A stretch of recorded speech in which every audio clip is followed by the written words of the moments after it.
الحمد لله نحمده ونستعينه ونستغفره ونعوذ بالله من شرور أنفسنا ومن سيئات أعمالنا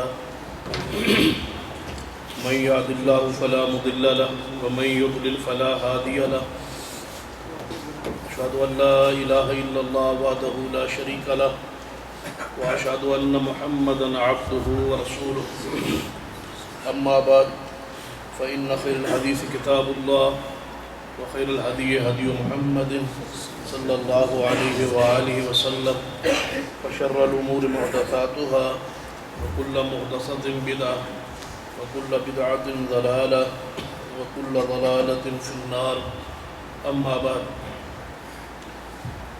فأعوذ بالله السميع العليم من الشيطان الرجيم من همزه ونفخه ونفخه بسم الله الرحمن الرحيم والسابقون الأولون من المهاجرين والأنصار والذين اتبعوهم بإحسان رضي الله عنهم ورضوا عنه. حضرات وقار،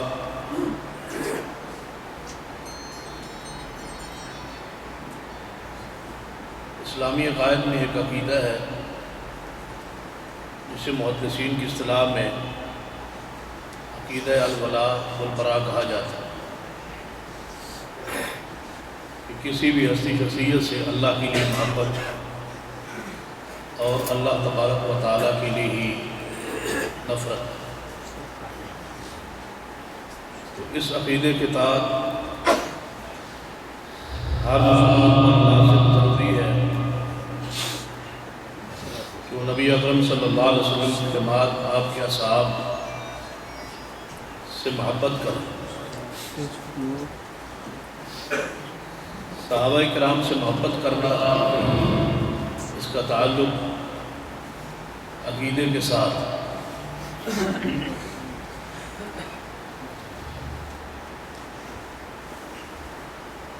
بالعموم احادیث میں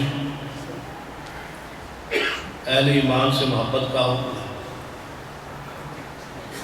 اور خاص طور سے صحابہ کرام رضوان اللہ مجمعین کے بارے میں قرآن پاک میں اور احادیث میں محبت کا، عقیدت کا حکم دیا گیا ہے. اسی حوالے سے ان کے مقام شان کے حوالے سے ہی چند گزارشات آپ کے سامنے رکھنا چاہوں گا محرم الحرام کی مناسبت سے.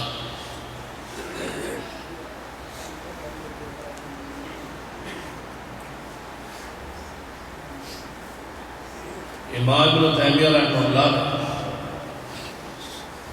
اس حوالے سے بڑی درد بھری بات لکھی ہے. آپ فرماتے ہیں کہ یہود و نصارہ سے اگر پوچھا جائے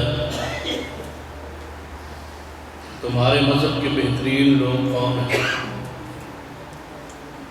تو یہودیوں کا جواب یہی ہوگا کہ ہمارے نبی موسیٰ علیہ السلام کے ساتھ. اور اگر یہ سوال عیسائیوں سے کیا جائے تو وہ بھی جواب میں یہی کہیں گے کہ ہمارے مذہب میں بہترین لوگ وہ ہیں جو عیسیٰ ابن مریم علیہ السلام کے ساتھی ہیں، آپ کے حواری. مطلب کتنا بد نصیب گروہ ہے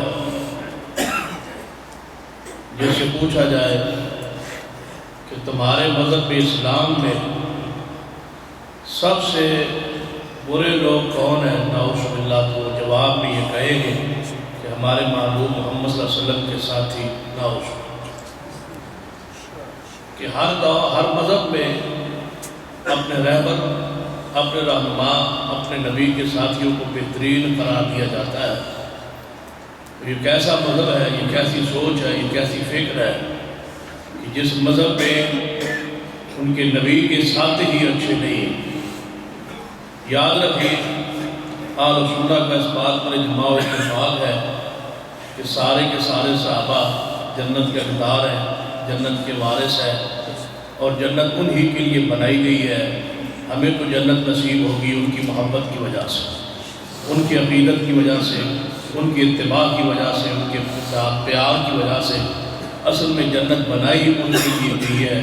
قرآن پاک کی حس ہے وَأَعَدَّ لَهُمْ جَنَّاتٍ تَجْرِي مِن تَحْتِهَا الْأَنْهَارُ، انہی اصحاب کے لیے، مہاجرین و انصار کے لیے جنت کو تیار کیا گیا ہے، جنت کو بنایا گیا ہے۔ تو صحابہ کرام رضوان اللہ علیہ مجمعین کے حوالے سے امام ابن تیمیہ رحمہ اللہ کی بات کو یہ آگے بڑھاتے ہیں۔ وہ فرماتے ہیں کہ آپ اپنے بارے میں کیا خیال رکھتے ہیں؟ ہر آدمی اپنے گربان میں جھانکے اور سوچے کہ وہ اپنے بارے میں کیا گمان رکھتا ہے، اپنے بارے میں کیا خیال رکھتا ہے کہ قیامت والے دن اللہ تبارک و تعالیٰ میرے ساتھ کیا معاملہ فرمائے۔ تو ہر بندہ اس امید سے ہے، جو بھی آخرت پر ایمان رکھتا ہے، قیامت پر ایمان رکھتا ہے، جزا و سزا پہ ایمان رکھتا ہے، جنت جہنم پہ ایمان اس کا ہے، اس کا یہی من ذہن سوچ فکر ہے کہ اللہ تبارک و تعالیٰ مجھ پہ رحمت فرمائیں گے اور جہنم کے عذاب سے بچا کے ہمیں جنت کا داخلہ عطا فرمائیں گے۔ تو امام ابن تیمیہ رحمہ اللہ فرماتے ہیں کہ اپنے بارے میں یہ گمان رکھتے ہو کہ اللہ رحمت کرے گا، قیامت والے دن وہ بخش دے گا، تو کیا صحابہ کرام اس کی رحمت کے حقدار نہیں ہیں؟ اپنے بارے میں تو گمان رکھتے ہو کہ اللہ ہم پہ رحمت کرے گا، تو کیا رحمت کا آغاز تم سے ہوگا یا صدیق سے ہوگا؟ فرماتے ہیں وہ اللہ کی جو رحمت ہے، قیامت والے جب اللہ رحمت فرمائیں گے تو اس کا آغاز آپ سے ہوگا یا ان شخصیات اور ہستیوں سے ہوگا جو محمد رسول اللہ صلی اللہ علیہ وسلم کے ساتھی اصحاب ہیں۔ اگر تم اپنے بارے میں گمان رکھتے ہو کہ نہیں قیامت والے اللہ رحمت کچھ اس قدر اس طرح فرمائے گا کہ جب ترازو میں ہمارے اعمال کو رکھا جائے گا تو ہمارے جو اعمال صالح وہ وزن میں بھاری ہو جائے گی اور گناہ جو ہیں وہ ہلکے ہو جائے گا۔ اپنے بارے میں یہ خیال رکھتے ہو اور صحابہ کرام کے بارے میں کیا خیال رکھتے ہو کہ ان کے گناہ بڑھ جائیں گے نعوذ باللہ اور تمہارے اعمال صالحہ بڑھ جائیں گے؟ تم سے تو زیادہ تھے وہ حریص جناب اعمال صالحہ کے، وہ تم سے زیادہ حریص تھے اور تم سے زیادہ نیکیوں میں اعمال صالحہ میں آگے بڑھنے والے تھے، تو اپنے بارے میں یہ گمان کرتے اور صحابہ کرام کے بارے میں تمہاری بدگمانی کیوں ہے؟ آگے بات سنے امام ابن تیمیہ رحمہ اللہ فرماتے ہیں کہ کیا یہ امید رکھتے ہو کہ قیامت والے دن نبی رحمت صلی اللہ علیہ وسلم شفاعت فرما دیں گے تو بخشش کی صورت نکل آئے گی؟ تو کیا تمہارا خیال ہے کہ نبی علیہ السلام کی شفاعت کا آغاز تم سے ہوگا یا صدیق عمر عثمان و علی سے ہوگا؟ فرمایا کیا وہ حقدار نہیں ہے شفاعت رسول کے؟ کیا وہ حقدار نہیں ہے اللہ کی رحمت کے؟ کیا وہ حقدار نہیں ہے کہ ان کے اعمال صالحہ زیادہ ہوں، بڑھ جائے اور ان کی اعمال جو کا وزن جو ہے وہ اتنا ہو کہ وہ ان کی اگر کوئی ان سے خطا یا غلطی کوئی ہو گئی ہے تو اس پر ان کے اعمال صالحہ غالب آ جائیں؟ تو یاد رکھیے صحابہ کرام رضوان اللہ علیہ مجمعین سب سے پہلے اللہ کی رحمت کے حقدار ہیں۔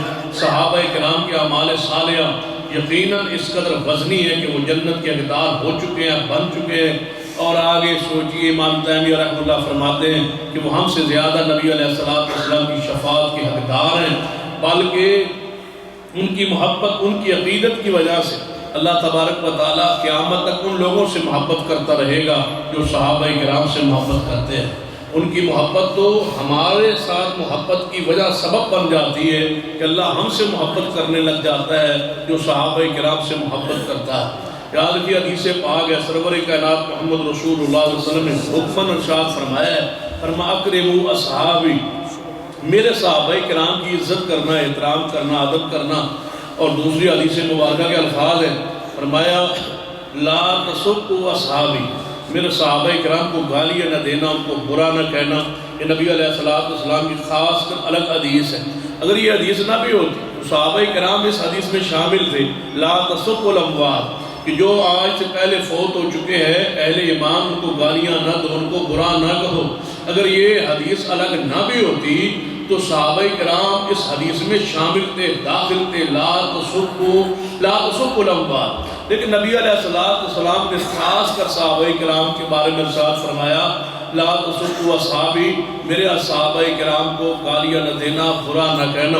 بلکہ ایک حدیث ہے، اس کا مفہوم آپ کے سامنے رکھنے کی کوشش کرتا ہوں۔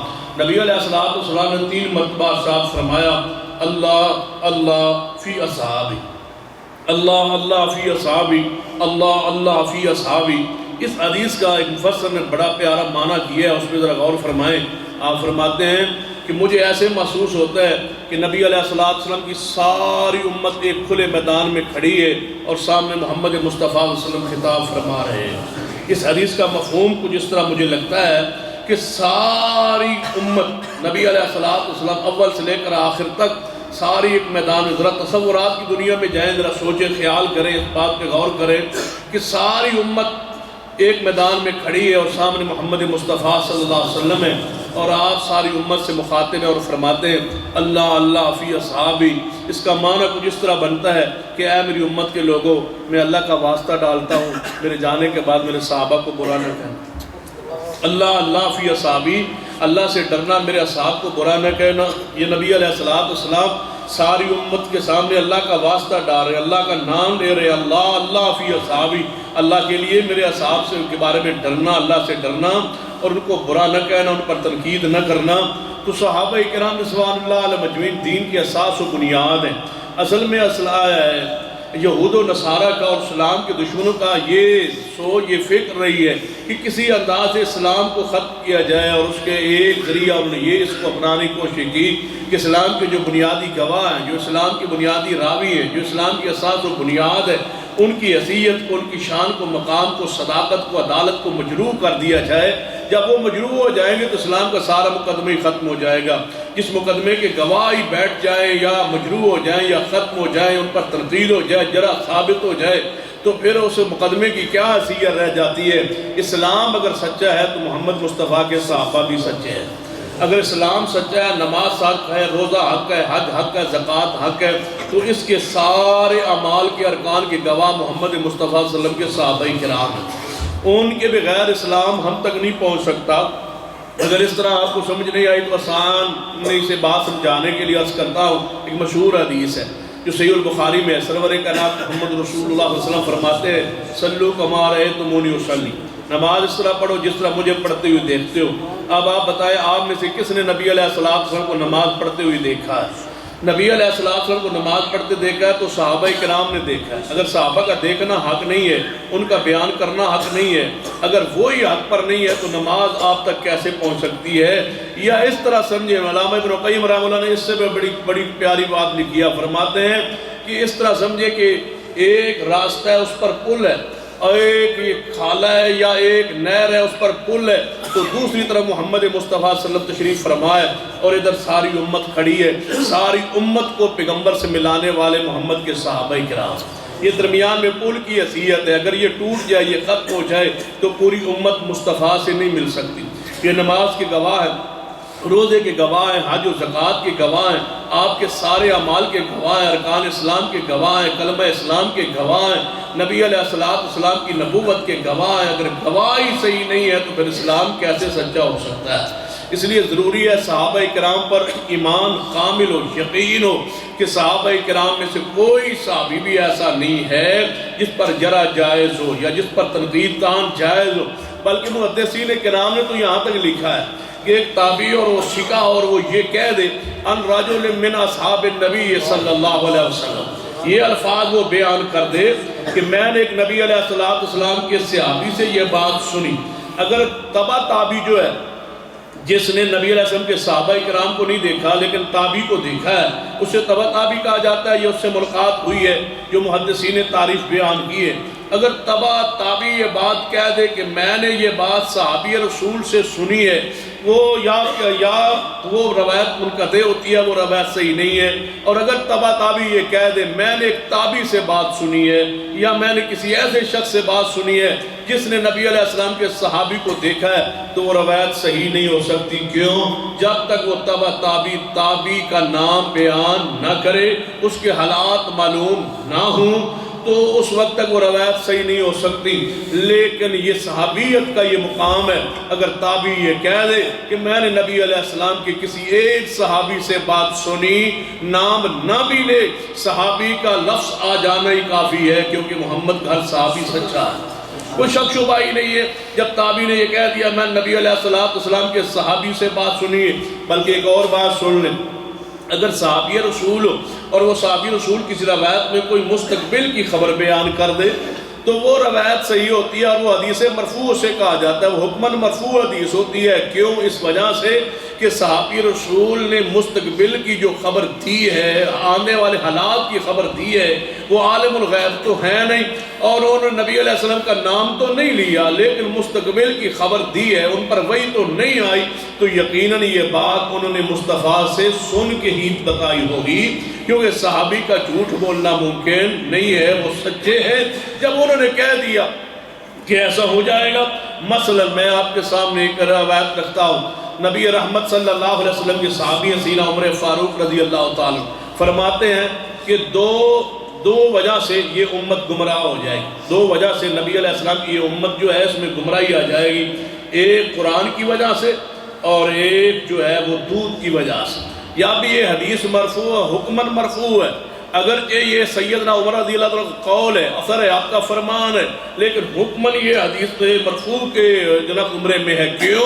اس لیے کہ انہوں نے یہ مستقبل کی خبر دی ہے، اور اس میں نبی علیہ السلام کا نام تو نہیں لیا، لیکن بات مستقبل کی کہنا اس بات کی دلیل ہے کہ سیدنا عمر کے ایمان میں، صداقت میں چونکہ شک کوئی نہیں ہے، لہذا انہوں نے یہ یقین رسول اللہ صلی اللہ علیہ وسلم سے بات سن کے ہی بتائی ہوگی۔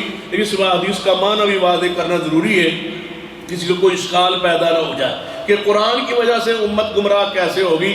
سیدنا عمر رضی اللہ تعالیٰ کے اس قول کی محدثین نے جو وضاحت و سرات کی ہے کہ کچھ لوگ ایسے آئیں گے جو قرآن کا مفہوم غلط بیان کریں گے، قرآن کے اپنے خود ساختہ معانی بیان کریں گے، قرآن کو رائے سے سمجھنے کی کوشش کریں گے، قرآن کو اپنے قیاس کی روشنی میں سمجھنے کی کوشش کریں گے، قرآن کا وہ معنی نہیں لیں گے جو محمد رسول اللہ صلی اللہ علیہ وسلم نے بیان کیے ہے یا جو اصحاب رسول نے بیان کیا ہے۔ اور دودھ کی وجہ سے گمراہ ہونے کا مطلب یہ ہے کہ دنیاوی معاملات میں، کمائی میں، پیسے میں کھو جائے گی اور دین کو چھوڑ بیٹھیں گے، دین سے دور ہو جائیں گے۔ یہ امت دودھ اور قرآن کی وجہ سے گمراہ ہو جائے گی۔ یہ ایک اور حدیث آپ کے سامنے رکھتا ہوں جس سے اس مسئلے میں اور تھوڑی وضاحت ہو جائے۔ سیدنا علی المرتضیٰ رضی اللہ تعالیٰ عنہ محبوب خدا ہے، آپ کا فرمان ہے، آپ کا قول ہے کہ میری وجہ سے دو قومیں جہنم میں جائیں۔ یہ حکماً حدیث مرفوع ہے، سندن یہ قول ہے جناب صحیح ہے، اور یہ سیدنا عمر سیدنا علی رضی اللہ عنہ قول ہے، آپ کا اثر ہے، لیکن حکماً یہ حدیث مرفوع ہے کیونکہ اس میں مستقبل کی خبر ہے۔ علی المرتضیٰ رضی اللہ عنہ فرماتے ہیں میری وجہ سے، میری محبت کی وجہ سے، میری وجہ سے، میری ذات کی وجہ سے دو گروہ جہنم میں جائیں۔ ایک گروہ جو میری شان بڑھا دے گا وہ جہنم میں جائے گا۔ تعین کرنا کون سا مشکل رہ گیا؟ سیدنا علی نے رضی اللہ عنہ وضاحت فرما دی ہے، آپ فرماتے ہیں میری وجہ سے دو گروہ دو فرقے جہنم میں جائیں۔ ایک گروہ میرے ساتھ سے اس قدر محبت کرے گا، وہ محبت میں غلو کرے گا، محبت میں میری شان بڑھا دے گا، تو وہ گمراہ ہو کے جہنم میں چلا جائے گا۔ اور دوسرا گروہ میری گستاخی کرے گا، میری تنقید کرے گا، میری شان میں کمی کرے گا، مجھ سے بغض رکھے گا، کیونکہ علی المرتضیٰ رضی اللہ عنہ کا یہ مقام ہے، یہ شان ہے، یہ سن لیں۔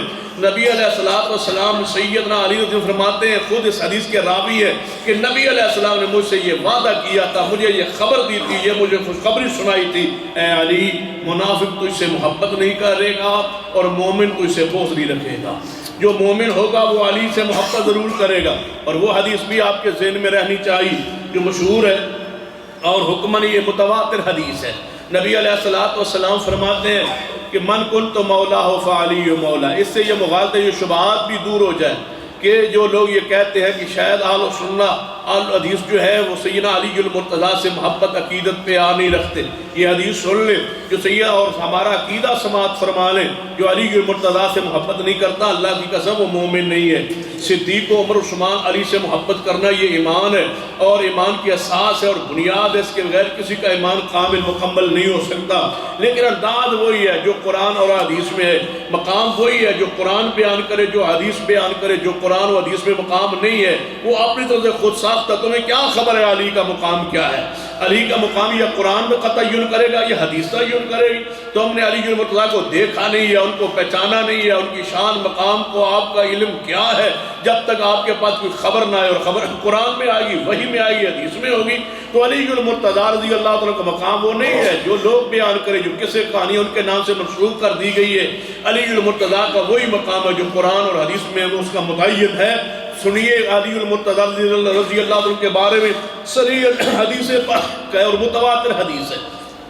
بعض علماء کرام کے ہاں یہ روایت سندن ضعیف ہے، لیکن یہ یاد رکھیں سندن ضعیف نہیں ہے، جس عالم نے یہ ضعیف لکھا ہے اس کو خطا ہوئی ہے، غلطی ہوئی ہے، یہ متواتر حدیث ہے۔ میرے علم میں کوئی ایسی کتاب دنیا میں نہیں ہے جس میں کسی محدث نے متواتر حدیث کو جمع کیا ہو اور اس میں یہ حدیث موجود نہ ہو۔ جس طرح رفع الیدین کیا حدیث متواتر ہے، اس طرح یہ علی المرتضیٰ کی شان والی حدیث بھی متواتر ہے۔ اگر جناب حوالے کے لیے امام جلال الدین سیوطی رحمہ اللہ کی کتاب جو ہے وہ متواتر حدیث کو انہوں نے جمع کیا، اس کو پڑھ لیں، اس میں یہ حدیث موجود ہوگی۔ جو متواتر حدیث و حد تواتر کو پہنچ جائے وہ سند کی بھی محتاج نہیں رہتی۔ تو نبی علیہ السلام کا فرمان ہے من کنت مولاہ فعلی مولا، جو مجھ سے محبت کرتا ہے وہ علی سے بھی محبت کرے۔ لیکن یاد رکھے اس کا معنی وہی ہے جو محدثین کرام نے کیا ہے، من کنت مولا فعلی مولا۔ مولا کا معنی بعض لوگوں نے مشکل کشا حاجت روا کرنے کی کوشش کی ہے، لیکن یہ معنی قرآن حدیث کے خلاف ہے اور محدثین کے منہج کے خلاف ہے۔ کیوں؟ اس لیے کہ مولا کے 17 معنی تقریباً اصحاب لغت نے بیان کیے۔ ان میں ایک معنی یہ بھی ہے، مولا کا معنی کارساز بھی ہوتا ہے، حاجت روا مشکل کشا بھی ہوتا ہے۔ مولا کا معنی غلام بھی ہوتا ہے، نوکر چاکر کو بھی کہا جاتا ہے مولا۔ تو عربی میں قرآن میں حدیث میں مولا غلام کے لیے بھی بولا گیا، مولا مشکل کشا کے لیے بھی بولا گیا ہے۔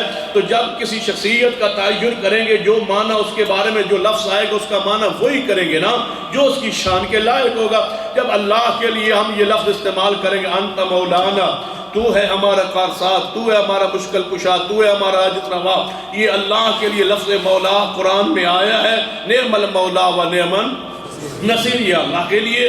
اسی طرح جب علی المرتضیٰ کے لیے معنی آئے گا تو اس کا معنی کارساز مشکل کشا نہیں ہوگا۔ کیوں؟ لغت کو سامنے نہیں رکھیں گے، قرآن کو سامنے رکھیے، حدیث کو سامنے رکھیے۔ یاد رکھیے حدیث کو سمجھنے کے لیے یا قرآن کو سمجھنے کے لیے لغت معاون ضرور ہے، اصل نہیں ہے، اصل مصطفیٰ کی حدیث ہے اور محدثین کرام کا فہم ہے۔ جو انہوں نے بیان کیا وہ معنی حق ہے، باقی معنی جتنے بیان کیے گئے وہ ساری گمراہی ہے۔ اگر میں علی المرتضیٰ کے لیے مولا کا لغت سے معنی اٹھا کے نوکر کر دوں تو یہ گستاخی ہے، توہین ہے۔ جس طرح مولا کا معنی غلام کیا جائے علی المرتضیٰ کے لیے کہ وہ ہمارے غلام ہیں، نعوذ باللہ نوکر ہیں ہمارے، تو یہ ان کی توہین ہے۔ لیکن لفظ مولا کا معنی تو ہو جائے گا۔ اسی طرح مولا اگر اس کا معنی کارساز کیا جائے تو یہ اللہ کی توحید میں شرک آئے گا۔ علی المرتضیٰ کو اگر یہ سمجھا جائے اب وہی معنی ہوگا جو لغت سے بھی موافقت رکھتا ہو اور قرآن و حدیث سے موافقت رکھتا ہو۔ وہ معنی کیا ہے کہ من کنت مولا ہو، جس کا میں مولا ہوں، جو مجھ سے محبت کرتا ہے وہ علی سے بھی محبت کرے، جو مجھے اپنا پیارا جانتا ہے۔ بعض روایات میں کچھ اس طرح بھی آتا ہے کہ سیدنا اسامہ بن زید رضی اللہ تعالی عنہ اور سیدنا علی المرتضیٰ رضی اللہ تعالیٰ کا آپس میں کسی معاملے میں جھگڑا ہو گیا، اختلاف ہو گیا۔ تو علی المرتضیٰ رضی اللہ تعالیٰ عنہ غصے میں آئے ہوئے تھے اور اسامہ رضی اللہ عنہ غصے میں تھے۔ اسامہ رضی اللہ عنہ فرمانے لگے مجھے آج کے بعد، میں بہت آپ سے محبت کرتا تھا، بہت پیار کرتا تھا، آج کے بعد میری علی سے کوئی محبت نہیں ہے۔ علی المرتضیٰ یہ بات سن کے ہنس پڑے، فرمایا تم محبت کرو یا نہ کرو ہمارے دل میں اسامہ تو تیری محبت موجود ہے نا۔ تو اسامہ نے فرمایا اگر تم محبت کرتے رہو میں محبت تم سے نہیں کروں گا۔ تو علی المرتضیٰ پھر فرماتے ہیں اسامہ محبت نہ کریں، مجھے میرے دل میں اسامہ کی محبت موجود ہے، اس لیے کہ رسول اللہ کے دل میں اسامہ تیری محبت موجود ہے، اس لیے مجھے محبت۔ اسامہ اور غصے میں آگے بڑھے، فرمانے لگے مجھے محبت نہیں ہے۔ جب یہ الفاظ کہہ رہے تھے پیچھے سے اچانک یہ الفاظ سنتے سنتے محمد رسول اللہ تشریف لائے۔ فرمایا اسامہ کیا کہہ رہے ہو؟ فرمایا یا رسول اللہ یہ میرا جھگڑا ہوا علی المرتضیٰ سے اور میں نے یہ بات کہہ دی ہے۔ آپ نے فرمایا من کنت مولا فعلی مولا، اگر مجھ سے محبت کرتے ہو تو علی سے بھی محبت کرو۔ علی کے جو شان عزت عظمت کا کیا کہنا ہے۔ میں تو کہا کرتا ہوں اللہ کی قسم اپنی نماز پہ غور کرے، نماز کے کہاں کہاں تذکرہ جناب اچھے لوگوں کا آتا ہے، ان صالحین کا تذکرہ قرآن میں کہاں کہاں موجود ہے۔ تو نماز کی عبارت متن جو آپ پڑھتے ہیں اس کے معنی پہ بھی غور کیا کریں۔ جب آپ کہتے ہیں صراط الذین انعمت علیہم، تو کیا اس میں تذکرہ نہیں ہے علی المرتضیٰ کا؟ اے اللہ ان لوگوں کا راستہ عطا کر دے جن پر تو نے انعام کیا، ان لوگوں میں کون ہے؟ وَمَن يُطِعِ اللَّهَ وَرَسُولَهُ فَأُولَٰئِكَ مَعَ الَّذِينَ أَنْعَمَ اللَّهُ عَلَيْهِم مِّنَ النَّبِيِّينَ وَالصِّدِّيقِينَ وَالشُّهَدَاءِ وَالصَّالِحِينَ۔ علی المرتضیٰ صدیقین میں بھی ہے، شہداء میں بھی ہے اور صالحین میں بھی ہے۔ تو آپ نے نماز میں علی المرتضیٰ کے راستے کو مانگا ہے۔ السلام علینا وعلی عباد اللہ الصالحین، اس میں علی المرتضیٰ رضی اللہ عنہ شامل ہیں۔ جب آپ نے کہا اور خاص ایک اعزاز ہے علی المرتضیٰ کو، ایک خاص مقام ہے علی المرتضیٰ کا، اس میں اور کوئی دوسرا شریک کیسے ہو سکتا ہے؟ وہ کون سا اعزاز ہے؟ اللہم صلی علی محمد وعلی آل محمد، اللہم بارک علی محمد وعلی آل محمد، اللہم صلی علی محمد۔ اور یہ اتنا پیارا نفیس دعا ہے، درود پاک، جس کو سیدنا حسین ابن علی الابتداء والنہایہ کو پڑھے، اس میں لکھا ہوا ہے علی سیدنا حسین ابن علی نے میدان کربلا میں یہ خطبہ ارشاد فرمایا تھا۔ جب اہل کوفہ سے مخاطب ہوئے تو خطبے میں یہ الفاظ کہے تھے کہ جانتے ہو میں حسین کون ہوں، کس کا تم نے پانی بند کیا ہے، کس پر تم نے ظلم کی انتہا کر دی ہے کہ میرے چھوٹے بچے اور عورتیں پیاس سے مر رہی ہے، تم نے فرات کے پانی کو بند کر دیا ہے، جانتے ہو میں کون ہوں؟ پھر سیدنا حسین نے یہ پڑھا تھا، میں وہ ہوں جس کے بارے میں تم نماز میں کہتے ہو اللہم صلی علی محمد وعلی آل محمد، میں ہوں اس میں شامل، اللہ مبارک علی محمد وعلی آل محمد۔ تو علی المرتضیٰ رضی اللہ تعالیٰ عنہ کی ذات شخصیت وہ ہے جس پر آپ نے جب نماز میں درود پڑھ دیا تو گویا سارے دل کی وہ نفت قدورتیں تو ختم ہو گئی۔ علی المرتضیٰ کے لیے سینہ اس طرح اہل سنت کا کھلنا چاہیے جس طرح صدیق عمر عثمان کے بارے میں ہمارا ذہن دماغ کھلا ہے، اللہ کی رحمت سے ہم ان سے محبت عقیدت رکھتے ہیں۔ یاد رکھیے اپنے اسلاف کا تذکرہ پڑھیے، صحیح البخاری پڑھیں، امام بخاری رحمت اللہ علیہ نے کہیں بخل سے کام لیا نہیں، نعوذ باللہ، صحیح البخاری کو پڑھ کے دیکھیں، جہاں صدیق کی شان کا باب ہے، ساتھ ہی سیدنا عمر کے فضائل کا تذکر ہے، پھر سیدنا عثمان کا تذکرہ، پھر علی المرتضیٰ کا تذکر ہے۔ مجھے ایک محدث کا تذکرہ بتا دے جنہوں نے صحابہ کرام کی شان کو بیان کیا ہو اور ساتھ علی المرتضیٰ کی شان کا ذکر نہ ہو۔ ہمارے اسلاف کا یہ تذکرہ رہا، ہمیں چاہیے ہمارے خطبہ کرام کو بھی چاہیے اور ہمارے داعی جو ہے قرآن سنت کو بیان کرنے والے ان کو بھی چاہیے، جہاں صدیق کے فضائل، سیدنا عمر کے فضائل، عثمان کے فضائل پر الگ خطبہ ارشاد فرماتے ہیں، اسی طرح علی المرتضیٰ رضی اللہ عنہ کی شان پر، مقام پر، فضائل اور مناقب پر الگ خطبہ ہونا چاہیے۔ یہی ہمارے محدثین کا انداز رہا ہے، منہج رہا ہے۔ بعض لوگوں نے کہا ہے کہ صحابہ کرام کے بارے میں عجیب بعض نے صحابہ کرام کے بارے میں اشعار مشہور ہیں، کسی نے سیدنا علی مقام کو بڑھایا، کسی نے صدیق کے مقام کو بڑھایا، اور کسی شاعر کے لیے الفاظ بھی مشہور ہے ہمارے ملک میں کہ ہم مرتبہ ہے یاران نبی، کچھ فرق نہیں ہے ان چاروں میں۔ میں کہا کرتا ہوں یہ بات زیادتی ہے، ظلم ہے، یہ قرآن و حدیث کی نصوص کا انکار ہے کہ ہم مرتبہ ہے یاران نبی، کچھ فرق نہیں ہے ان چاروں میں، بڑا فرق ہے ان چاروں میں۔ کون کہتا ہے ان چاروں میں فرق نہیں ہے؟ مراتب میں فرق ہے، مناقب میں فرق ہے۔ میرا اور اہل سنت کے اس بات پر اتفاق و اجماع اور ہمارا ایمان ہے، اگر نبی کی ساری امت کو، سارے اصحاب کے ایمان کو اکٹھا کر کے پلڑے میں رکھ دیا جائے تو ساری امت کا ایمان مل کے صدیق کے ایمان کا مقابلہ نہیں ہو سکتا۔ مسند احمد میں روایت ہے، سیدنا عمر فاروق رضی اللہ عنہ کا یہ قول ہے، یہ آپ کا عصر ہے اور یہ اسی حکم مرفوع ہے۔ آپ فرماتے ہیں صدیق کا ایمان سب سے زیادہ ہے، صدیق کے ایمان کا مقابلہ کون کر سکتا ہے؟ پھر سیدنا عمر، پھر عثمان، پھر علی المرتضیٰ رضوان اللہ علیہ اجمعین، درجہ بدرجہ اس طرح شان ہے اس طرح بیان کیجئے۔ اسی پر علماء اہل سنت کا یہی طریق رہا ہے، یہ نہیں ہے میں ایسے جناب خطبہ کرام کو کہا کرتا ہوں اور سمجھایا کرتا ہوں، ان سے جناب اس عالم مکالمہ کیا کرتا ہوں۔ کئی لوگوں کی عادت ہوتی ہے صدیق پر خطبہ، سیدنا عمر عثمان پر خطبہ دینے کے بعد کہتا محرم گزر گیا، اب سیدنا علی المرتضیٰ کا ذکر کرنے کی ضرورت کیا ہے؟ یاد رکھیے علی المرتضیٰ رضی اللہ عنہ کے بغیر ہمارا ایمان کامل مکمل نہیں ہو سکتا۔ ان سے عقیدت، ان سے محبت جانتے نہیں ہو؟ صدیق صرف صحابی رسول ہے، سیدنا عمر صرف صحابی رسول ہے، سیدنا عثمان صحابی رسول ہے۔ علی کو دو اعزاز بھی حاصل ہے، یہ انفرادی فضیلت ہوتی ہے، جس کو اللہ چاہے عطا فرمائے۔ وہ محمد کا صحابی بھی ہے، محمد کا اہل بیت بھی ہے، دورہ ان کو اعزاز حاصل ہے، شان حاصل ہے۔ جناب امام احمد بن حنبل رحمہ اللہ کا قول پڑھیے، فضائل صحابہ آپ کی معروف کتاب ہے، اس میں آپ فرماتے ہیں کہ انفرادی فضائل کے لحاظ سے جتنا علی المرتضیٰ کے بارے میں نبی علیہ السلام کی حدیث ہے اور کسی کے بارے میں نہیں ہے۔ یہ انفرادی فضائل اپنی جگہ، ایک ہوتا ہے اجتماعی شان، عظمت، مقام، اس میں سیدنا صدیق ہے، پھر سیدنا عمر ہے، پھر سیدنا عثمان ہے، لیکن علی المرتضیٰ رضی اللہ عنہ کا اپنا ایک مقام ہے، شان ہے، حیثیت ہے، ان کی عظمت کا انکار نہیں ہو سکتا۔ علی مرتضیٰ وہ انسان، وہ ہستی ہیں جن کے بارے میں صحیح البخاری کی حدیث ہے، محمد رسول اللہ صلی اللہ علیہ وسلم نے خیبر کے موقع میں ارشاد فرمایا میرے صحابہ نا امید تھے کہ خیبر کا قلعہ جو ہے وہ فتح نہیں ہوتا۔ آپ نے فرمایا میرے صحابہ نا امید ہونے کی ضرورت نہیں ہے، کل یہ فتح ہو جائے گا اور میں صبح سویرے ایک شخص کو جھنڈا دوں گا جس کے ہاتھ پہ اللہ یہ فتح عطا فرمائے گا۔ لیکن آپ نے ساتھ ہی فرمایا سن لیں، جس شخص کو میں جھنڈا دوں گا اس کا مقام کیا ہے، اندازہ کریں، خیبر کا موقع ہو، خیبر کی جگہ ہو، اصحاب رسول مجاہدین سامنے بیٹھے ہوں اور محمد مصطفیٰ خطبہ دے رہے ہوں، خطاب فرما رہے ہوں، اور موصوف سیدنا علی مرتضیٰ کا مقام و شان، عزت و عظمت ہے۔ رسول اللہ کیا فرماتے ہیں؟ فرمایا جس شخص کو میں کل جھنڈا دوں گا اس کی شان یہ ہے کہ اس شخص سے اللہ محبت کرتا ہے۔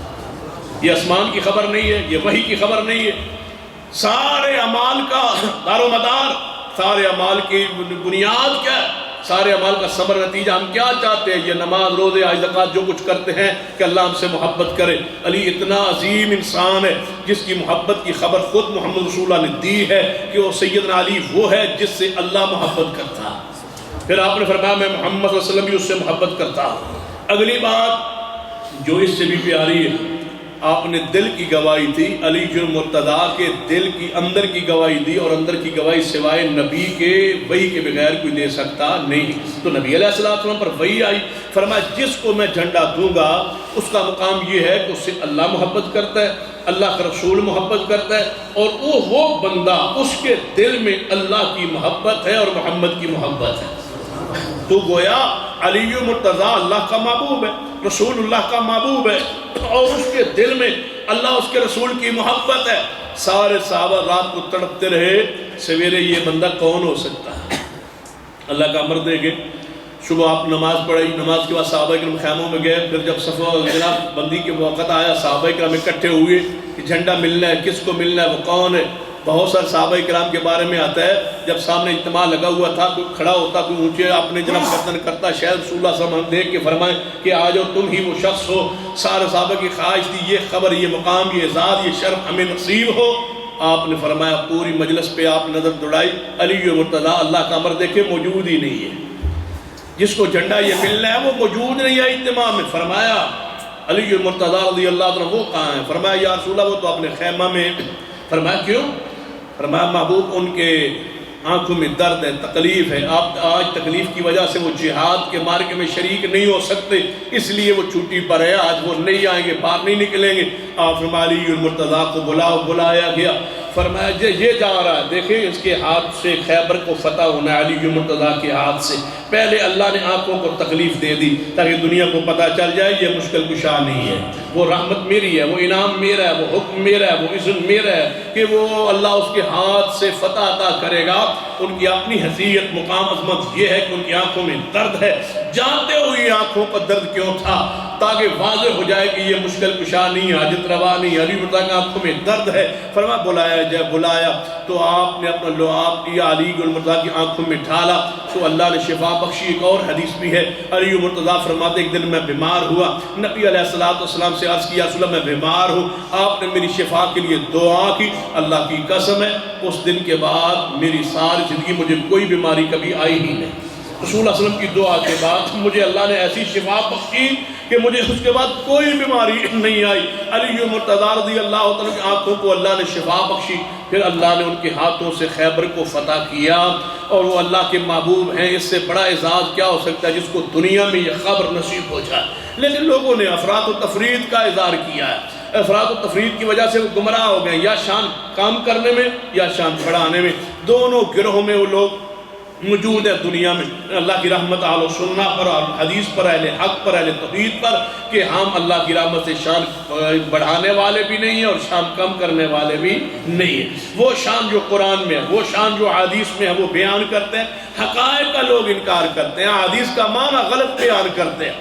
دیکھو لوگ کہتے ہیں علی مرتضیٰ رضی اللہ تعالیٰ کے بارے میں، دیکھو ان کا حق تھا وہ خلافت کے منصب پہ آتے نبی علیہ السلام کے بعد۔ اللہ کے بندوں نے کبھی نام ہی نہیں لیا خلافت کا.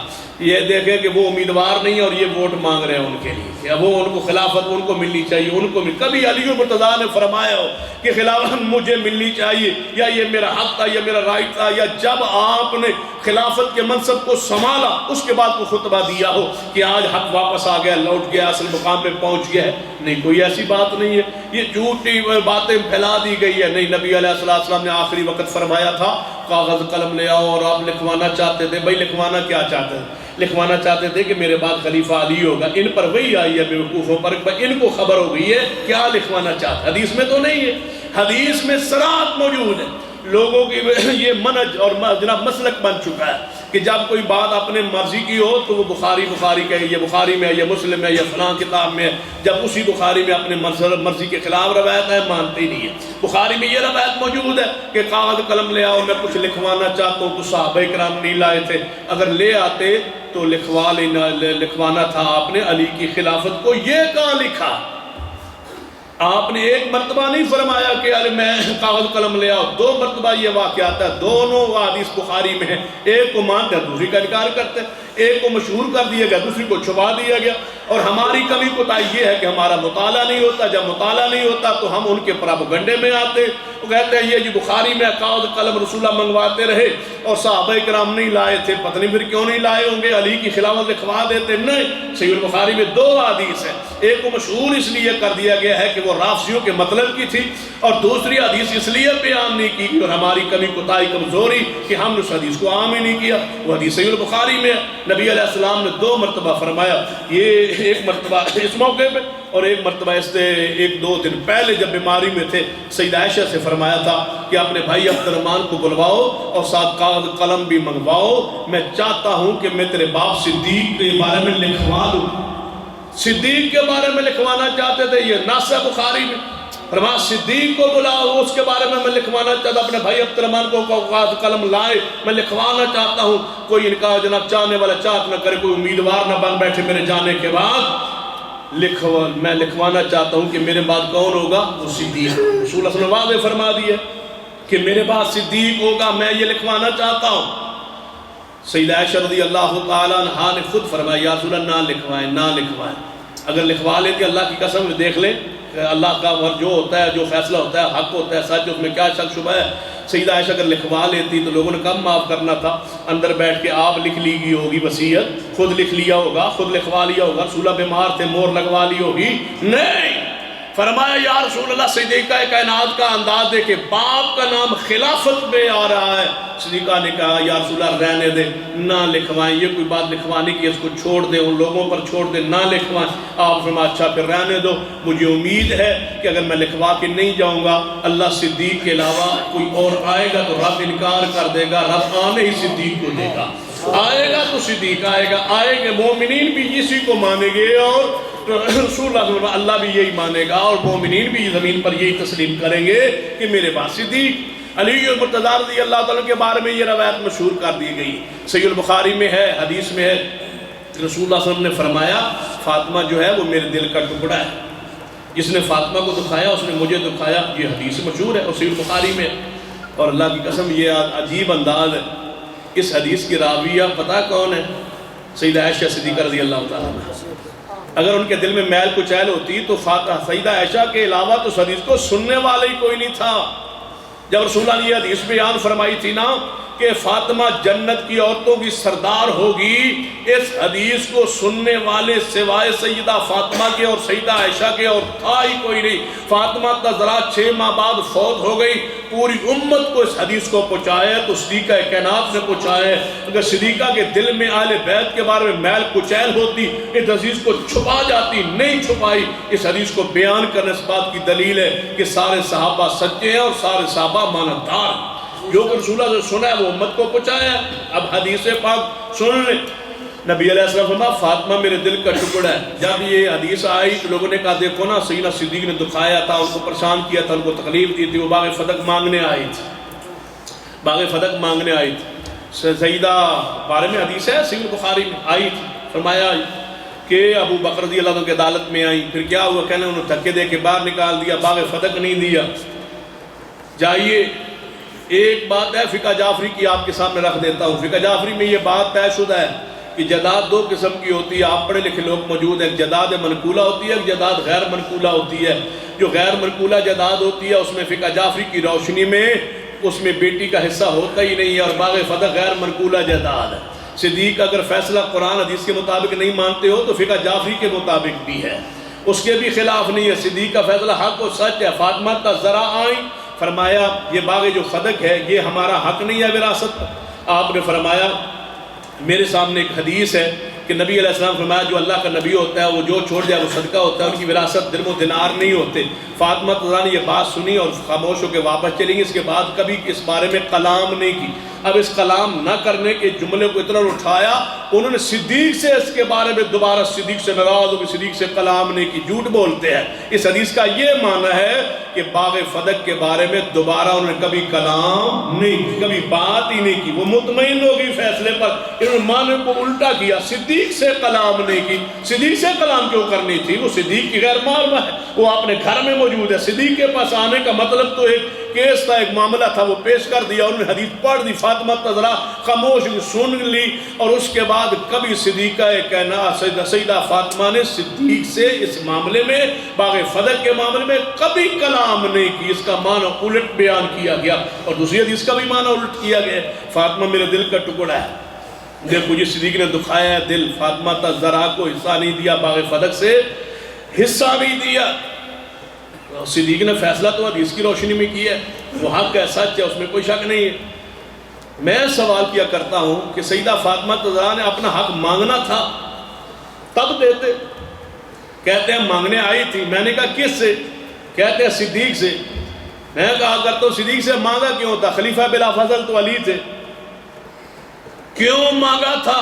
صدیق کا کہنا سیدہ فاطمہ تذرا نے جب اپنا فیصلہ صدیق کی عدالت میں رکھ دیا, تم تو کہتے ہو کہ وہ خلافت ان کی مانتی نہیں تھی. جس خلافت کو مانا نہ جائے اس کے سامنے کیس دائر کیوں کیا ہے؟ فاطمہ تذرا کا آنا, چل کے آنا, کیس دائر کرنا, فدق کے بارے میں پوچھنا, سیدہ فاطمہ کے عقیدے کو واضح کر رہا ہے کہ انہوں نے خلافت کو مان لیا تھا, تسلیم کر لیا تھا. تبھی تو اپنے حق کے بارے میں, اپنے رائٹ کے بارے میں آ کے مطالبہ کیا. آگے حدیث سنی تو خاموش ہوئی, مطمئن ہوئی حدیث پر. فاطمہ میرے دل کا ٹکڑا ہے, جس نے فاطمہ کو دکھایا اس نے مجھے دکھایا. یہ حدیث ہے, کہاں ہے؟ صحیح البخاری میں ہے. لوگ کہتے ہیں یہ اس حدیث کی روشنی میں ہم یہ کہتے ہیں کہ فاطمہ تذرا رضی اللہ تعالیٰ عنہا کو صدیق نے دکھایا. میں کہتا ہوں نہیں, یہ معنی اس کا نہیں ہے جو تم کرتے ہو. اس حدیث کا سیاق و سباق کیا ہے؟ آخر موقع بھی تو کوئی ہوگا. رسول نے فرمایا فاطمہ میرے دل کا ٹکڑا ہے. جس نے اس کو تکلیف دی, کیا اس کے پیچھے کوئی بیک میں کوئی واقعہ نہیں ہے؟ کیا کوئی سیاق و سباق نہیں ہے کہ ویسے رسول نے فرمایا فاطمہ میرے دل کا ٹکڑا ہے؟ آدھی روایت کا ٹکڑا بیان کرتے ہو, آدھی کو چھوڑ دیتے ہو. افتؤمنون ببعض, بعض پہ ایمان لاتے ہو, بعض پر کفر کرتے ہو. یہ حدیث پوری بیان کیوں نہیں کرتے؟ سیاق و سباق کیا ہے اس کے؟ حدیث کی تفصیل کیا ہے, تفسیر کیا ہے, وضاحت کیا ہے؟ بخاری کی روایت پوری کیوں نہیں پڑھتے؟ صحیح البخاری میں واضح حدیث موجود ہے کہ کس کا اختلاف ہوا. سیدہ فاطمہ اور علی رضی اللہ تعالی عنہ دونوں اپنے گھر میں موجود ہیں. میاں جناب ایک شوہر ہے, ایک عورت ہے, جناب بیوی ہے. سیدہ فاطمہ تذرا اس حیثیت سے ہیں سیدنا علی مرتضیٰ کے شوہر ہیں. گھر میں جھگڑا ہوا, جھگڑا دوسری شادی پر ہوا. سیاق و سباق کو بیان کیا جائے. صدیق کے آج 1400 سال بعد حدیث کو کوئی فٹ کرنا چاہے, ہم تو نہیں کرنے دیتے. اس کا معنی غلط بیان کرنا چاہے, ہم تو برداشت نہیں کرتے. حدیث کا معنی کیا, مفہوم کیا ہے؟ دوسری شادی کا پروگرام بنا علی مرتضیٰ کا. یہ روایت صحیح البخاری میں بھی ہے, اور جلال العیون میں, اشیاء کی کتاب ہے جلال العیون میں بھی یہ روایت موجود ہے. اس میں تو اگر پوری تفصیل آپ کے سامنے رکھی جائے تو آپ حیران ہو جائیں کہ فاطمہ تذرا کا رشتہ نبی علیہ السلام سے علی کے لیے مانگنے والی صدیق و عمر تھے. وہ دونوں ہی چل کے آئے تھے. یا رسول اللہ صلی اللہ علیہ وسلم آپ رشتہ دے دے فاطمہ تذرا کا علی اور مرتضیٰ کے لیے. باپ تو ان کے پہلے فوت ہو چکے تھے, اور کون مانگتا؟ صدیق نے ہی مانگا تھا. کون کہتا ہے آپس میں اختلافات تھے, توڑ تھا. اصحاب رسول اور اہل بیت میں آپس میں جڑے ہوئے ہیں, یہ تعلق ہے, یہ محبت ہے, یہ پیار ہے, رشتہ مانگنے آئے. تو نبی علیہ السلام سن کے کیا فرمایا؟ صدیق اے عمر رشتہ مانگنے علی کے لیے آئے ہو. علی کے پاس تو اپنا مکان بھی نہیں ہے, گھر کے معاملات کے لیے پیسہ بھی نہیں ہے, گھر کا گزارا کیسے کرے گا؟ ایک باپ سوچتا تو ہے تو صدیق نے فرمایا یا رسول اللہ ہاں آپ کر دیں، اللہ رحمت فرما دے۔ فرمایا پھر آپ بیٹھے، میں فاطمہ سے رضا معلوم کر کے آؤں، بیٹی سے پوچھ کے آتا ہوں۔ یہ نہیں ہے کہ منگنی چلتی رہے 2 سال دیکھتے ہیں، نہیں، فرمایا تم مانگنے آئے ہو نا، تم یہاں بیٹھو انتظار کرو مسجد نبوی میں ابھی جاتا ہوں گھر میں پوچھتا ہوں فاطمہ اگر وہ راضی ہے تو مجھے کوئی اعتراض نہیں ہے۔ جب چلنے لگے تو جلاء العیون میں لکھا ہوا ہے، یہ حقائق کو چھپا دیا گیا امت سے، پتہ کیا لکھا ہے؟ صدیق نے عرض کیا یا رسول اللہ اگر فاطمہ سے پوچھنے جا رہے ہو تو ایک گزارش ضرور کر دینا میری طرف سے کہ رشتہ مانگنا صدیق عمر آئے، صدیق عمر آئے رشتہ مانگنے کے لیے، کہیں ایسا نہ ہو تاکہ وہ سمجھ جائیں جو مانگنے آئے ہیں پیغمبر نے کبھی ان کو واپس نہیں کیا، پیغمبر نے کبھی ان کی بات کو ٹھکرایا نہیں ہے، مان لیتے ہیں۔ فرمایا اچھا، گھر گئے، فاطمہ سے پوچھا، انہوں نے خاموشی کا مظاہرہ کیا، نبی علیہ السلام اٹھے باہر آئے، فرمایا ابو بکر و عمر فاطمہ کو بھی قبول ہے، مجھے بھی قبول ہے، اور عثمان پر میرے رب کو بھی قبول ہے، نکاح کرنا چاہتے ہو لے۔ اور پھر اگلی بات جو لکھی ہے وہ اس سے بھی بڑی پیاری ہے، جا کے سیدنا عثمان کے گھر گئے، وہ آپ نے بات سنی، واقعہ سنا، وہ دورانہ مقصود نہیں ہے، اشارہ کرتا ہوں، انہوں نے زنا رکھ لی، پیسے دے دیے، اور وہ آئے اور سیدنا علی کے گھر کا سامان خریدا گیا، رکھا گیا، اور برات علی المرتضیٰ کی نبی پاک جس کو معروف لفظوں میں ہم برات کہتے ہیں، وہ برات لے کے نبی پاک کے دروازے پہ آئے، نبی علیہ السلام دروازے سے باہر نکلے، دیکھا علی ہے، گھر کے چند افراد ساتھ ہیں، کچھ مستورات ہیں، آپ نے فرمایا ابو بکر عمر کہاں؟ بخاری کی روایت نہیں ہے، یہ جلاء العیون کی روایت، شیعہ کی کتاب ہے، ملا باقر مرسی اس کا مصنف ہے، پتہ کیا لکھتا ہے؟ ابو بکر و عمر کہاں ہیں؟ فرمایا یا رسول اللہ یہ گھر کے چند افراد لایا ہوں، ابو بکر و عمر کو ساتھ نہیں لایا۔ فرمایا جاؤ سارے بندے بیٹھ جائیں، آپ جائیں خود، علی جاؤ واپس جاؤ، ابو بکر و عمر کو بلا کے لاؤ، جب تک وہ نہیں آئیں گے محمد نکاح نہیں کریں گے، بلاؤ ابو بکر و عمر۔ نکاح ہو گیا، ابو بکر عمر کو لایا گیا، بلایا گیا، نکاح ہوا۔ یہ روایت جلاء العیون کی تھی، روایت صحیح البخاری کی اب آپ کے سامنے پڑھ رہا ہوں، اس پہ غور فرمائیں کہ کب نبی علیہ السلام فرمایا تھا فاطمہ میرے دل کا ٹکڑا ہے، حقائق کو چھپایا گیا امت سے۔ اس حدیث کو سن لیں، اور صحیح البخاری کی یہ حدیث ہے، نبی علیہ السلام کے جناب داماد علی المرتضیٰ رضی اللہ عنہ گھر میں موجود ہے، فاطمہ الزہرا بھی موجود ہے، اپنے گھر میں جناب دونوں بیٹھے، علی المرتضیٰ نے اظہار کیا فاطمہ سے کہ میں دوسری شادی کرنا چاہتا ہوں، اور یہ سنت ہے اپنی بیوی کو اطلاع کرنا دوسری شادی کی، یہ صحابہ کرام کی سنت ہے، یہ رسول اللہ کی بھی سنت ہے، یہ ذہن میں رکھیں۔ ایک ہوتی ہے اجازت، ایک ہوتی ہے اطلاع، اجازت لینا ضروری نہیں ہے لیکن اطلاع کرنا یہ رسول اللہ علیہ وسلم کی سنت، چھپ کے کرنے کی گنجائش جناب، چھپ کے کرنے کی ضرورت کیا ہے؟ یہ نہ ہو کہ بعد میں پتہ چلے کہ اس کے 2 بچے اور بھی ہیں کسی اور شہر میں، یہ اسلام نہیں ہے، یہ اسلام کے مزاج کے خلاف، ایک دین کا مزاج ہوتا ہے اس کے مزاج کے خلاف۔ پہلی بیوی کو اطلاع کی جائے کہ میں دوسری شادی کرنا چاہتا ہوں، چھپانے کی بات کیا ہے، چھپنے کی بات کیا ہے؟ اور جو بندہ چھپ رہا ہے اس کو دوسری شادی کرنے کی ضرورت کیا ہے؟ جو عورت سے چھپ رہا ہے اس کو دوسری شادی کرنے کا شوق ذوق کیا ہے؟ جو پہلی عورت کو فیس نہیں کر سکتا اس کو دوسرا نکاح کرنے کی ضرورت کیا ہے؟ اب دیکھ لیں حدیث پاک، علی المرتضیٰ سیدہ فاطمہ سے فرماتے ہیں میں دوسری شادی کرنا چاہتا ہوں۔ فاطمہ الزہرا نے فرمایا ٹھیک ہے کر لیں، مجھے تو کوئی اعتراض نہیں ہے، لیکن اتنا تو بتا دو کرنا کہاں چاہتے ہو؟ سیدنا علی فرماتے ہیں ابو جہل کی بیٹی سے۔ تو فاطمہ کا یہ روایت بخاری کی ہے جس کو چھپایا گیا ہے، اور جلاء العیون کی بھی ہے، یہ نہیں ہے کہ دونوں فریقوں میں ایک فریق کی ہے دوسری کتابوں میں نہیں ہے، دوسری کتابوں میں موجود ہے۔ فرمایا ابو جہل کی بیٹی سے شادی نہ کرو، جہاں تمہارا جی چاہے اور عورتیں موجود ہیں نکاح کر لو، مجھے کوئی اعتراض نہیں، لیکن ابو جہل کی بیٹی سے نکاح نہ کرو۔ کیوں؟ اس لیے کہ اس کا باپ اللہ کا دشمن ہے اور میرا باپ اللہ کا محبوب ہے۔ اس کی بیٹی اور میں ایک گھر میں اکٹھی ہو جائیں، آپس میں ہو جائے کسی بات پہ اختلاف، آپ سے بارے میں آپ ایک کی سائڈ لے لیں اور آپ کے بعد سامنے ہم اونچی کہیں بول بیٹھے تو آپ کی توہین نہ ہو جائے، آپ کی اطاعت کے خلاف کوئی بات نہ ہو جائے۔ میں چاہتی ہوں نکاح کر لو لیکن کسی اور عورت سے کرو، ابو جہل کی بیٹی سے نہ کرو۔ علی المرتضیٰ بھی ہاشمی تھے، غصے میں آ گئے، اور میں آپ کون ہوتی ہے مجھے روکنے والی، میں جہاں چاہوں کروں اور میں اب کروں اور ابو جہل کی بیٹی سے ہی کروں۔ فرمایا سن لو، وہ بھی رسول اللہ کی پھر بیٹی تھی۔ فرمایا اگر تم ابو جہل کی بیٹی سے شادی کرو گے تو میں فاطمہ حویلی میں نہیں رہوں۔ فرمایا رہو نہ رہو میں شادی کروں۔ فرمایا شادی ہوگی یا نہیں ہوگی؟ میں تو جا رہی ہوں۔ فاطمہ ذرا غصے میں آ کے، ناراض ہو کے، جلال الجسمات میں آ کے علی المرتضیٰ کے گھر کو چھوڑ دیا اور محمد رسول اللہ اپنے باپ کے گھر پہنچی۔ یہ موقع ہے، یہ سے آپ کو سبق ہے، شان میں بڑھوتری بھی حرام ہے، ترخیص بھی حرام ہے۔ جو اصل شان ہے مقام ہے قرآن و حدیث میں متعین، اس کو بیان کیجئے۔ کون کہتا ہے؟ ہم کہتے ہیں مشکل کشا نہ کہو، حاجت روا نہ کہو، نفع نقصان کا مالک نہ کہو، یہ باقی جو شان ہے وہ محبوب خدا ہے، محبوب رسول ہے، صحابی رسول ہے، جنت کے حقدار ہیں، جنت کے وارث ہیں۔ نبی علیہ السلام نے فرمایا جنت حسن و حسین جنت کے نوجوانوں کے سردار ہوں گے، اور ان کا باپ علی ان کے بھی اوپر والے درجے پہ ہوگا۔ کون انکار کرتا ہے ان کی عظمت کا، شان کا؟ وہ محفوظ ہے، مغفور ہے، مرحوم ہے، رحمتوں کے بخشے ہوئے ہیں، رحمت کے حقدار ہیں، ان کے بارے میں قرآنی آیات ہیں، حدیث ہے، وہ درود و سلام میں شامل ہے۔ ان کی عظمت کا انکار بھلا کوئی مسلمان کلمہ گو کیسے کر سکتا ہے؟ لیکن آخر کوئی مقام بیان کرنے کا انداز بھی ہوتا ہے، قرآن و حدیث کی وہ نصوص بھی ہوتی۔ دیکھیے حدیث پاک، فاطمہ تزار ناراض ہو کے نبی علیہ السلام کے گھر، پھر ہمارا جیسا ماحول تو نہیں تھا کہ آ گئی ہو تو ٹھیک ہے 4 سال میں واپس نہیں بھیجوں گا۔ فرمایا فاطمہ کیوں، کیا خیر تو ہے؟ فرمایا یا رسول اللہ میرا علی سے اختلاف ہوا۔ کس بات پہ؟ اس پر مسئلے میں اختلاف ہوا ہے۔ فرمایا اچھا آپ بیٹھ جائیں۔ گھر بیٹھ گئی فاطمہ تو رسول اللہ باہر نکلے، خود تلاش کر رہے ہیں اپنے داماد کو۔ رسول اللہ تلاش کرتے کرتے دیکھا، ادھر ادھر دیکھا، سنا، پوچھا، کچھ نہ پتہ چلا۔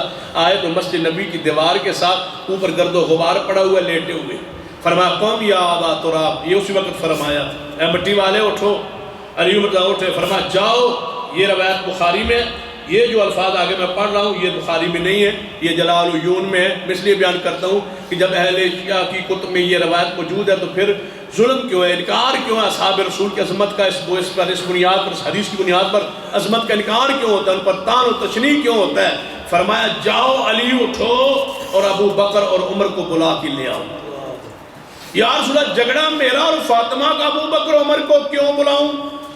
فرمایا رشتہ مانگنے وہی آئے تھے، وہی مانگنے آئے تھے رشتہ۔ آج میں انہیں گلہ کرنا چاہتا ہوں کہ علی نے مجھے تکلیف پہنچائی۔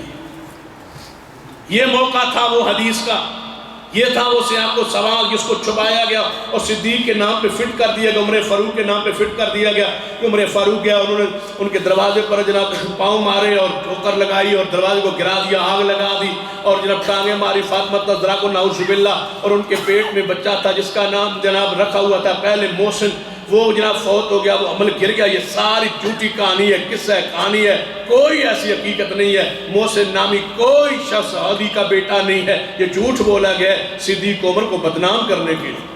ان کا وہی بیٹے تھے حسن و حسین فاطمہ تزرا کے بطن سے، اور ایک بیٹی ہے جو جس کا نام ام کلثوم ہے جو علی المرتضیٰ کی بیٹی ہے اور فاطمہ کے بطن سے حسنین کی سگی بہن ہے، اور جس کا نکاح سیدنا عمر فاروق سے ہوا ہے، وہ دماد علی پر عمر فاروق۔ تو اس لیے تو انکار کیا گیا۔ ام کلثوم کیوں مشہور نہیں کی گئی؟ اس کا نام جناب امت میں مشہور کیوں نہیں کیا گیا؟ حسن و حسین کا نام تو آ گیا، وہ نواس رسول ہیں۔ میں پوچھتا ہوں وہ جو نواسی تھی ام کلثوم جس کا نکاح عمر فاروق سے ہوا، اس لیے چھپاتے ہو نا کہ اس کا نکاح عمر فاروق سے ہوا؟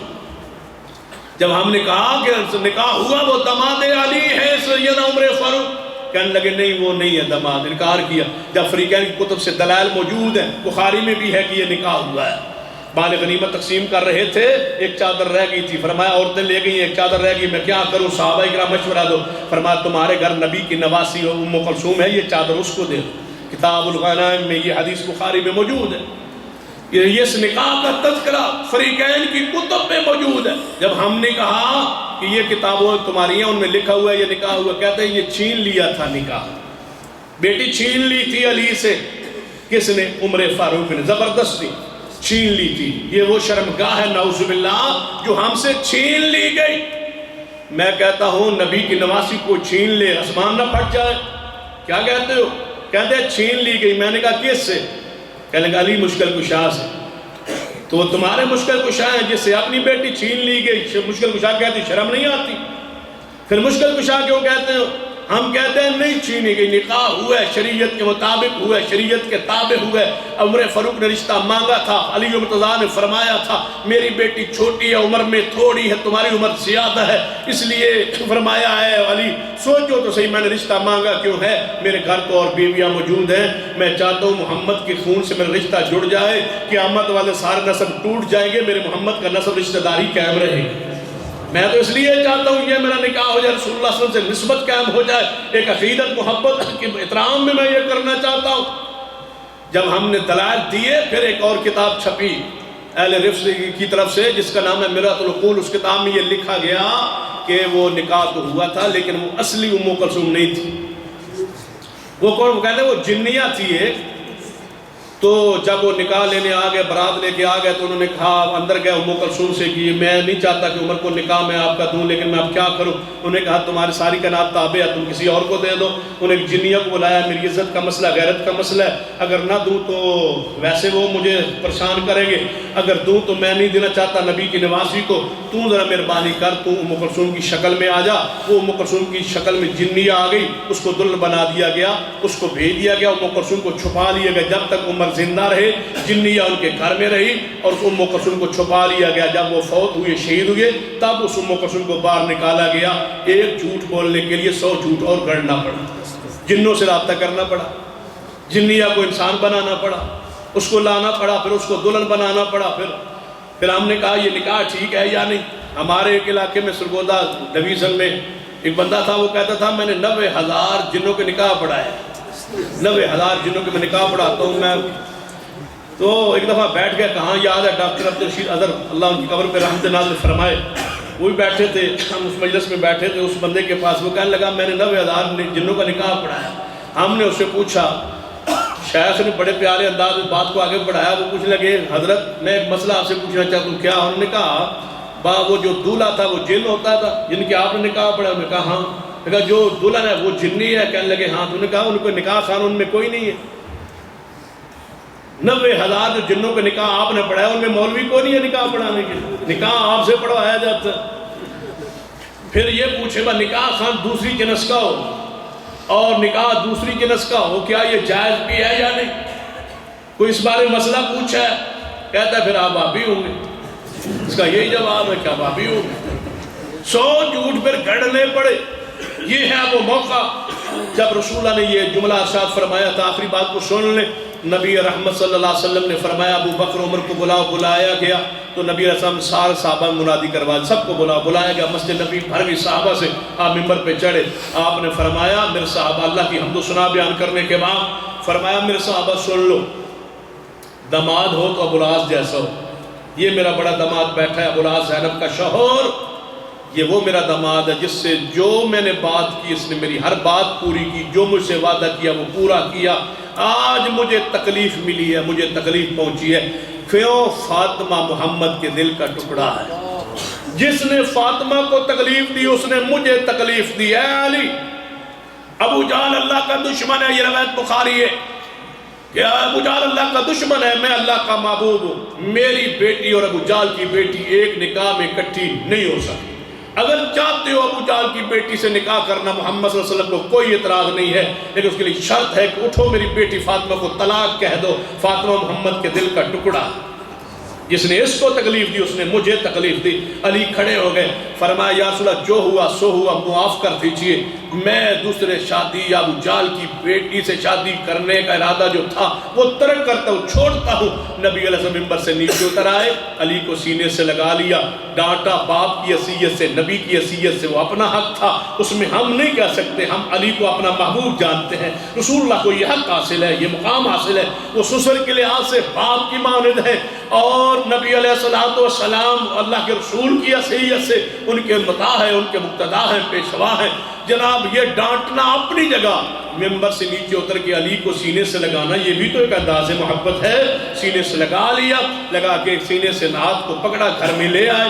فرمایا فاطمہ بیٹا اٹھو، میں نے علی کو سمجھا دیا ہے اور علی کے ساتھ چلی جاؤ گھر اپنے. ایک رات بھی اپنی بیٹی کو ناز کر کے گھر میں نہیں رہنے دیا. یہ سیرت ہے آپ کی. فاطمہ کو لے کے علی اپنے گھر پہنچے.